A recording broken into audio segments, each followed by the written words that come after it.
আবারও run out বিতর্ক, আবারও বাংলাদেশের প্রতিপক্ষ ভারত।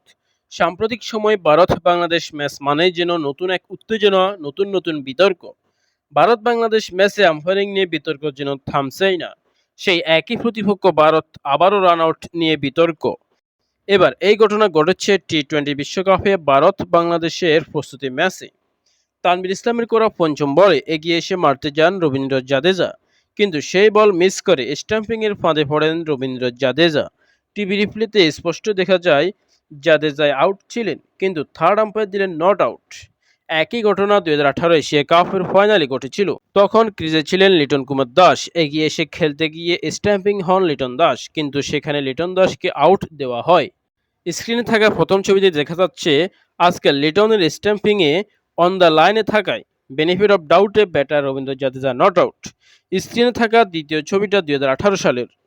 লিটনকে স্ট্যাম্পিং করার পর লিটনের পা অন দ্য লাইনে থাকায় বেনিফিট অফ ডাউটে লিটন আউট। তা ইংরেজিতে বলা যায় benefit of doubt goes to umpire and umpire goes to India.